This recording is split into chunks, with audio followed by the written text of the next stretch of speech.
CMMS Radio talks about all things CMMS, computerized maintenance management software, focused on maintenance management.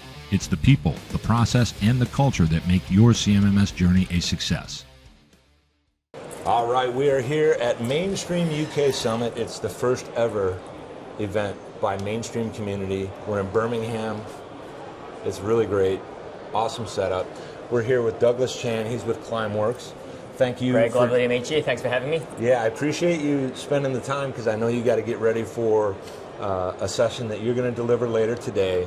And I had a talk with Steve Morris, of course, Mainstream Community, and he was telling me some of the technology you're working on. And the reason, everyone, this is related to maintenance management, it could be CMMS, all this other stuff, is this concept of net zero that large organizations are chasing down. They're very intentional around the fact that they want to achieve it. And what I'm told, and I know very little, that there's a certain barrier once you get down to about the 2% level that's very difficult to solve, and it's expensive to solve, but there's a way to solve it by capturing and redistributing carbon. Could you tell us a little bit about how that works without giving away the secret sauce and how it's working? Because this the technology comes out of Iceland, if I believe I'm remembering correctly. Okay. I mean, it sounds like you're an expert on this already, Greg.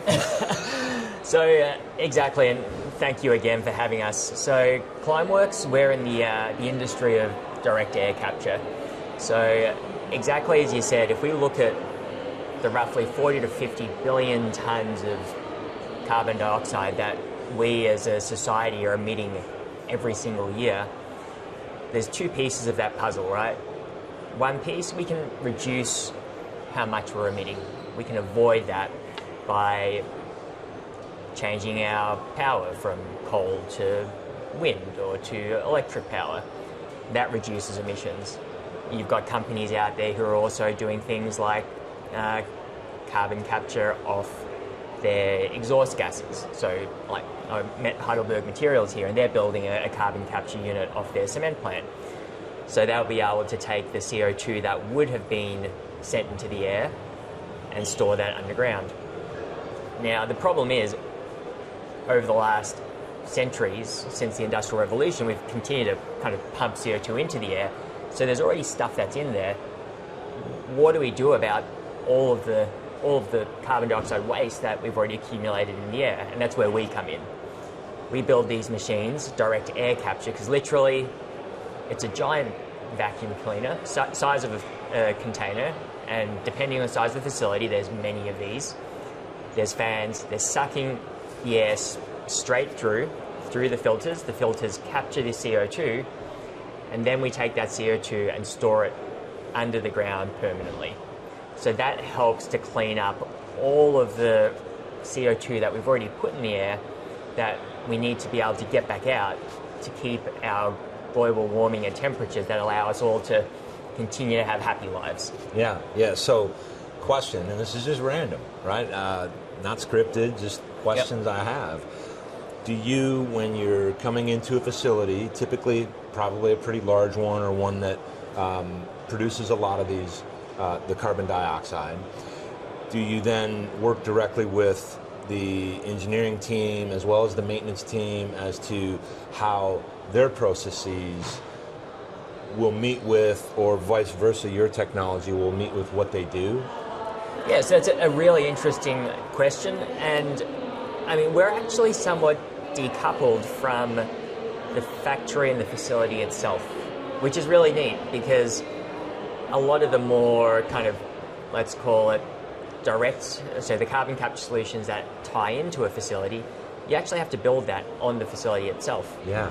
But for ours, our only feedstock is the air. We're literally sucking the air through, and the carbon dioxide that's in there, which is at 400 ppm, we can be anywhere. And that's why we're up in Iceland, actually. So we're completely remote from any industrial facility, because if you can clean up the waste in Iceland, it cleans it up globally.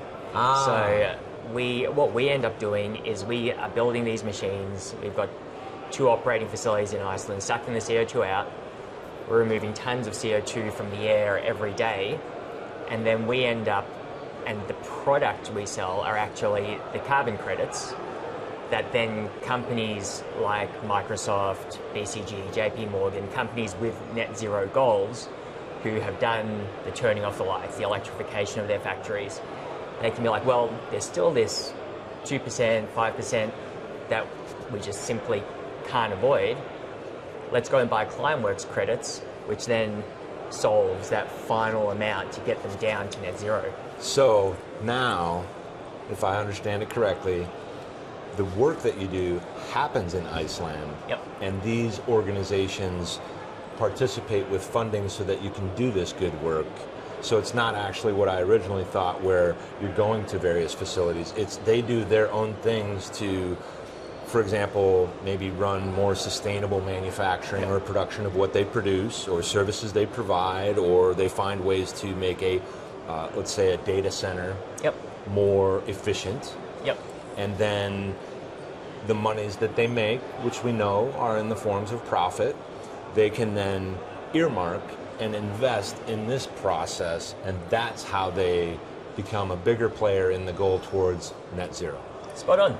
All right. You're an expert. No, everybody knows I'm just asking questions and trying to learn along the way, and I really want to thank you for spending the time. I don't want to take too much of your time, but I wanted everybody to get this interesting story. I think it's phenomenal because I haven't heard of a technology like that ever before, and I just thought it'd be good to get a nice bit of background on it so people can look into it and learn more about it. Yeah, thanks for that. And I think for me, one of the really interesting things is we look at this new technology or any new technology in the context of maintenance, right, is we've designed and built these affectionately called giant vacuum cleaners, but these collector containers.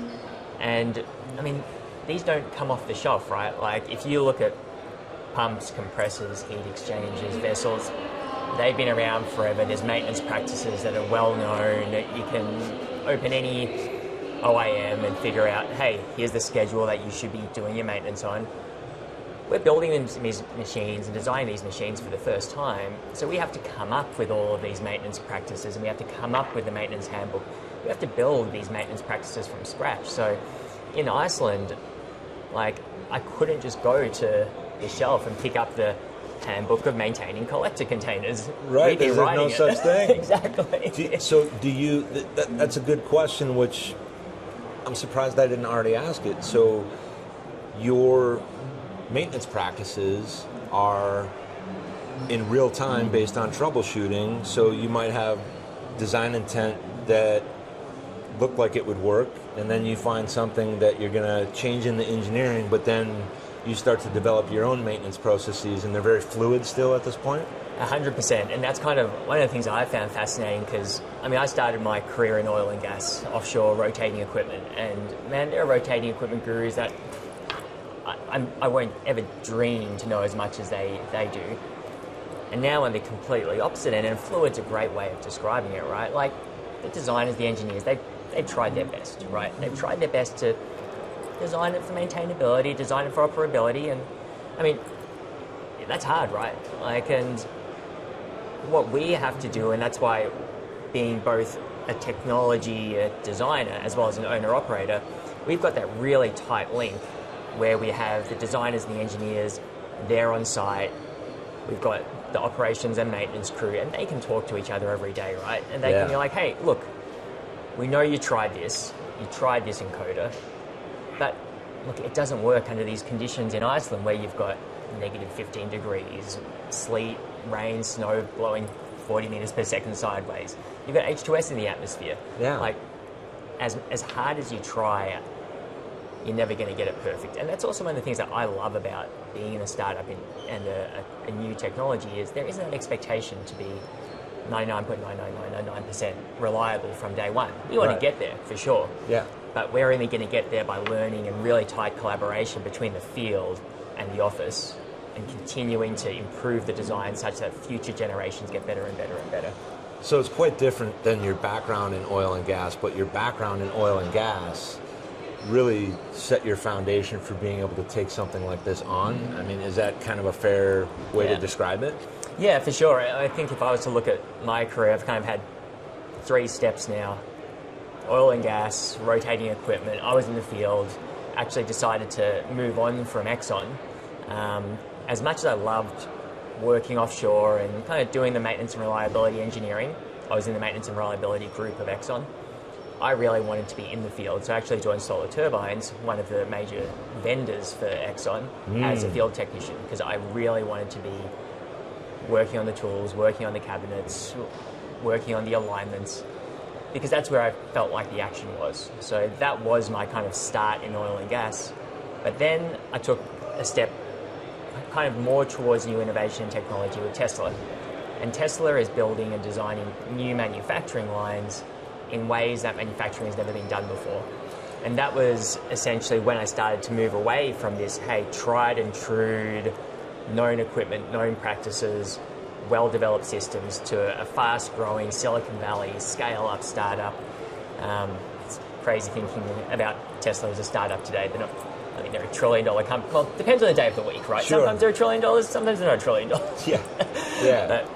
And that was kind of when I really started my journey into fast-moving, rapid deployment, kind of fail fast, try it, if it fails, try again, and this ongoing kind of more fluid design and maintenance. Would you say some of that influence came from, working side by side with Elon Musk and seeing in action and kind of starting to incorporate and adopt those the willingness and how to actually iterate faster while thinking outside of the box? I mean, it's for sure. Like I've got this one story, like it blew my mind coming from oil and gas. So I went over there as, in automotive, it's called a manufacturing engineer. Let's call it a project engineer.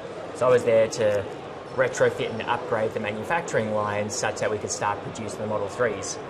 And there's kind of a few key manufacturing processes. I was over in the paint shop. Across the other side, general assembly. That's the manufacturing line that's putting the car together. They were the bottleneck. You couldn't get performance and throughput there, and that's where Elon was spending all his time. He is a classic managed by walking around, walk the floor, see what's going on. I saw him staring at the line. I was minding my business, trying to fix my side of the factory. The next day, there's a team of people tearing out this manufacturing line. And I'm like, wait, what's going on here? That's tens of millions of dollars of equipment, hardware that he's just ripped out. He's like, doesn't work. We tried fixing it, let's rip it out. Let's build another one. Yeah. And like, you could not imagine that in any kind of mature industry, that he's really brought in that iterate, fail fast, that you think in software, right? The cost of iteration in software is small. Right. Because you just try again. But when you're deploy. manufacturing cars that are of a still what we would consider newer technology, that's a high risk move. Yep, and when you're pulling out physical hardware and installing physical hardware again, that's not cheap. But he's brought that iterative kind of mindset and that fail fast, Silicon Valley.